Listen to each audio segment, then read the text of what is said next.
Hi friends, എല്ലാവർക്കും എൻ്റെ പുതിയ ചാനലിലേക്ക് സ്വാഗതം. എന്നെ പരിചയമുള്ളവരും പരിചയമില്ലാത്തവരൊക്കെ ഇത് കാണുന്നുണ്ട്.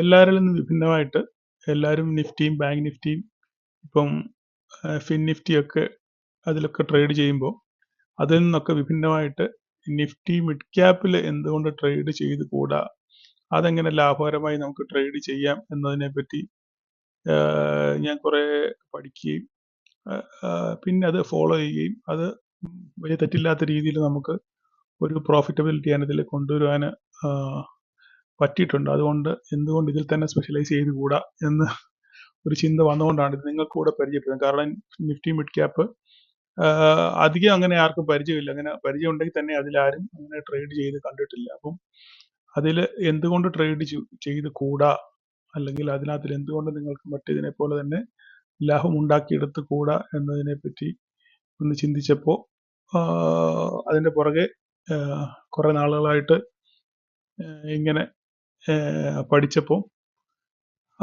മറ്റ് ഇൻഡെക്സിൽ ട്രേഡ് ചെയ്യുന്ന പോലെ തന്നെ നമുക്കിതിലും ട്രേഡ് ചെയ്ത് വിജയശതമാനം വളർത്തിയെടുക്കാം, നമ്മുടെ വിജയശതമാനം കൂട്ടാമെന്ന് കണ്ടതുകൊണ്ടാണ് ഇങ്ങനെ ഒരു ചാനൽ തുടങ്ങിയതും ഇത് നിങ്ങളുടെ മുന്നിൽ പരിചയപ്പെടുത്തുന്നത്.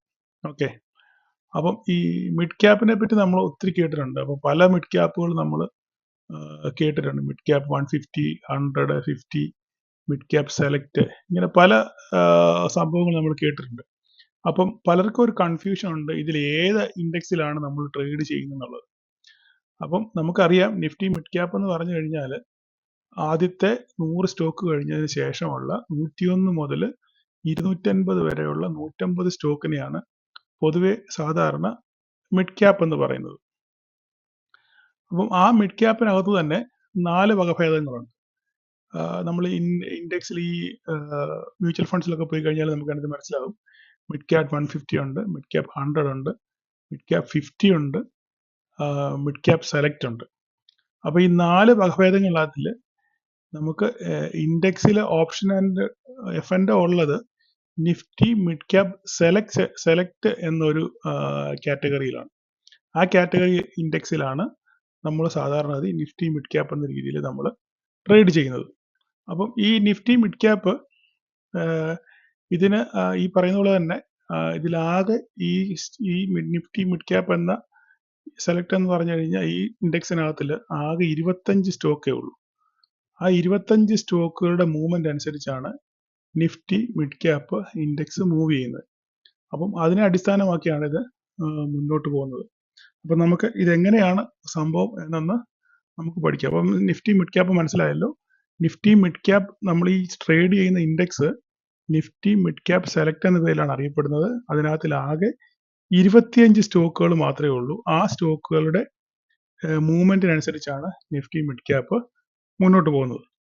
ഓക്കെ, അപ്പം ഇതിനകത്തിൽ നമുക്കറിയാം മിഡ് ക്യാപ്പിന്റെ ക്യാപിറ്റലൈസേഷൻ എന്ന് പറഞ്ഞു കഴിഞ്ഞാൽ 5000 കോടി മുതൽ 20,000 കോടി വരെ ക്യാപിറ്റലൈസേഷനുള്ള കമ്പനികളാണ് മിഡ് ക്യാപ്പിനകത്തിൽ ഉള്ളത്. ഇത് 6 മാസം ഇരിക്കുമ്പോൾ ഇത് ഈ ഇൻഡെക്സ് റിവൈസ് ചെയ്യും. അതിൻ്റെ കമ്പനികൾ, ചില കമ്പനികൾ വെളിയിൽ പോകും, ചില കമ്പനികൾ ഉള്ളിൽ വരും. അപ്പം സാധാരണ രീതിയിൽ 50,000-20,000 ഇടയിൽ ക്യാപിറ്റലൈസേഷൻ ഉള്ള കമ്പനികളാണ് മിഡ് ക്യാപ്പ് ഇൻഡെക്സിനകത്തിൽ ഉള്ളത്.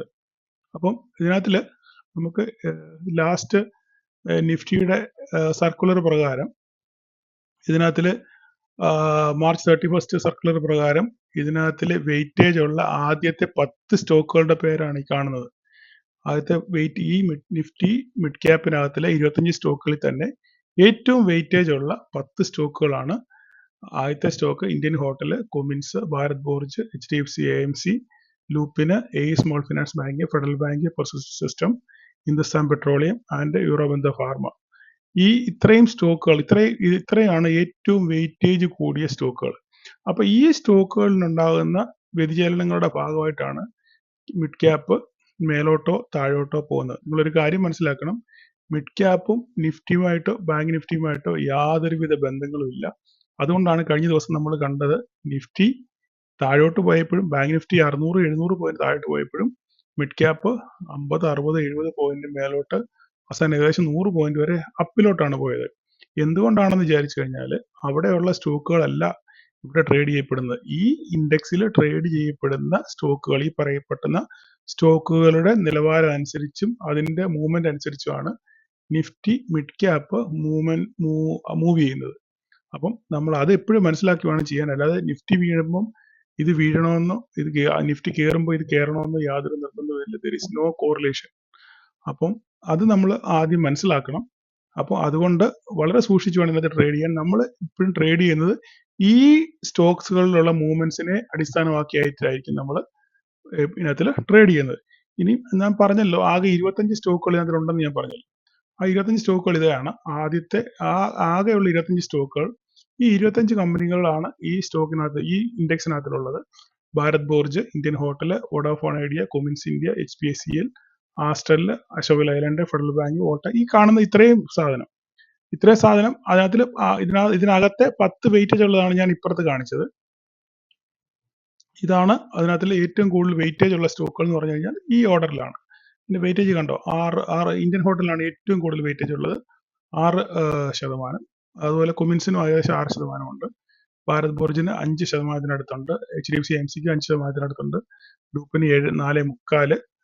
അങ്ങനെ പോകുന്നു. അപ്പൊ ഈ വെയിറ്റേജ് അനുസരിച്ചാണ് ഇൻഡെക്സിന്റെ മൂവ്. അപ്പൊ ഇതിനകത്തിൽ ഏതെങ്കിലും ഒരു ആദ്യത്തെ 2-3 സ്റ്റോക്കുകളിൽ നല്ല പെർഫോമൻസ് ഉണ്ടെന്നുണ്ടെങ്കിൽ മാർക്കറ്റ് നേരെ മുകളിലോട്ട് പോകും. അപ്പം നമ്മളപ്പോ ഈ സ്റ്റോക്കിന്റെ മൂവ്മെന്റ്സ് നോക്കിയാൽ മാത്രം മതി നമുക്ക് ഈ നിഫ്റ്റി മിഡ് ക്യാപ്പ് എങ്ങോട്ട് പോകും എന്നുള്ളത് നമുക്ക് നോക്കാം. ഓക്കെ, കഴിഞ്ഞ ദിവസങ്ങളിലൊക്കെ ഇത് വളരെയധികം അടിപൊളിയായിട്ട് പെർഫോം ചെയ്തുകൊണ്ടാണ്, ഇതെല്ലാം ഏകദേശം ഓൾ ടൈം ഹൈയിൽ നിൽക്കുന്ന സ്റ്റോക്കുകളാണ്. ഇതെല്ലാം നല്ലപോലെ രീതിയിൽ പെർഫോം ചെയ്തുകൊണ്ടാണ് കഴിഞ്ഞ ദിവസം മിഡ് ക്യാപ്പ് മേലോട്ട് പോകാനുള്ളതിന്റെ കാരണം. അപ്പം ഇത്രയുമാണ് നമ്മൾ ഈ മിഡ് ക്യാപ്പിനെ പറ്റി ഒരു സമ്മറി പറഞ്ഞു കഴിഞ്ഞാൽ ഉള്ളത്. പിന്നെ മിഡ് ക്യാപ്പിന്റെ ലോട്ട് സൈസ് എന്ന് പറഞ്ഞു കഴിഞ്ഞാൽ 75 ക്വാണ്ടിറ്റിയാണ് ലോട്ട് സൈസ്. സാധാരണഗതിയിൽ നമ്മുടെ ബാങ്ക് നിഫ്റ്റി 15 ക്വാണ്ടിറ്റി, ലോട്ട് സൈസ് 15 ക്വാണ്ടിറ്റി, നിഫ്റ്റി 25 ക്വാണ്ടിറ്റി, നമ്മുടെ ഫിൻ നിഫ്റ്റി 40 ക്വാണ്ടിറ്റിയാണ്. അങ്ങനെയാണെങ്കിൽ മിഡ് ക്യാപ്പിനകത്ത് ഒരു ലോട്ട് എന്ന് പറഞ്ഞു കഴിഞ്ഞാൽ 75 ക്വാണ്ടിറ്റിയാണ്. അപ്പം അങ്ങനെ ഒരു സംഭവം ഉള്ളപ്പം ഒരു ബാങ്ക് നിഫ്റ്റി 5 ലോട്ട് എടുക്കുന്നതും 1 ലോട്ട് മിഡ് ക്യാപ്പ് എടുക്കുന്നതും തുല്യമാണ്. മനസ്സിലായോ? അപ്പോൾ 75 ക്വാണ്ടിറ്റി ഉള്ളത് കൊണ്ട് നമ്മൾ പ്രോഫിറ്റബിലിറ്റിയും കൂടുതലാണ്, അതുപോലെ തന്നെ ലോസ് വരാനുള്ള ചാൻസസ് കൂടുതലാണ്. മീൻസ് ചാൻസസ് അല്ല, അതിന്റെ ആ തോത് കൂടുതലായിരിക്കും.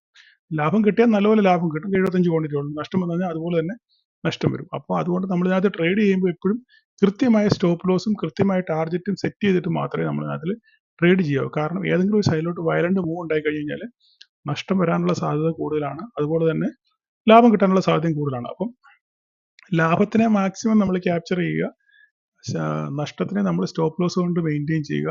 ഇതാണ് ഞാൻ തുടർന്ന് പറഞ്ഞ സ്ട്രാറ്റജി. ഇതൊക്കെ വഴിയെ നമുക്ക് മനസ്സിലാക്കാം. അപ്പം ഇത്രയേ ഉള്ളൂ മിഡ് ക്യാപ്പിനെ പറ്റി രത്ന ചുരുക്കമായിട്ട് പറയാൻ.